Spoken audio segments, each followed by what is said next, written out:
వస్తుంది. ఎలా మాట్లాడాలో మీరు నేర్చుకోవాలి కదా. ఎవరు చూసి నేర్చుకుంటారు? ఇక్కడ జరిగేటటువంటి విధానాలను చూసి మీరు నేర్చుకుంటారు. ఓహో, ఇలా మాట్లాడాలా, ఈ రకంగా ప్రవర్తించాలా అనేటటువంటిదాన్ని.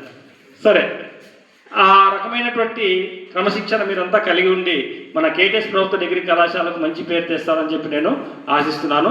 ఇక అంతర్జాతీయ మానవ హక్కుల దినోత్సవం, మానవుల యొక్క హక్కు.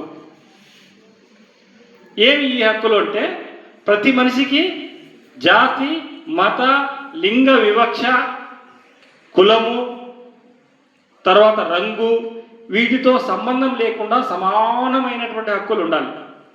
వాడు పురుషుడు కావచ్చు, లేదా స్త్రీ కావచ్చు, ఏ కులానికి సంబంధించిన వాడైనా కావచ్చు, ఏ మతానికి సంబంధించిన వాడైనా కావచ్చు, వాళ్ళందరికీ కూడా సమానమైనటువంటి హక్కులు ఉంటాయి. అందులో ప్రధానమైనటువంటిది నెంబర్ 1 జీవించే హక్కు. ప్రతి ఒక్కరికి జీవించే హక్కు ఉంది. ఇది పుట్టుకతోనే వస్తుంది. పుట్టుకతోనే నీకేమొచ్చింది? జీవించే హక్కు వచ్చింది.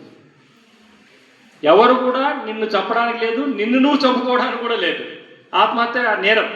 నువ్వేమైనా చనిపోవాలని ప్రయత్నం చేస్తే పోలీసులు ఏం చేస్తారు? నేను తీసుకుని పోయి జైల్లో వేస్తారు.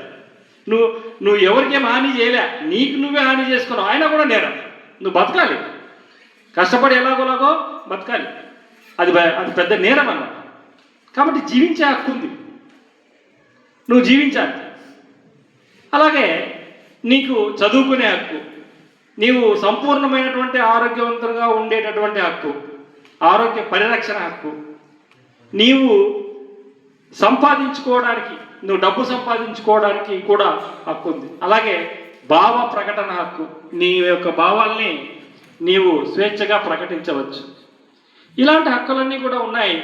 ఇవి పుట్టుకతోనే వస్తాయి, వీటిని ఎవరు వేరు చేయలేరు, ప్రభుత్వాలు కూడా వీటిని కల్పించవు.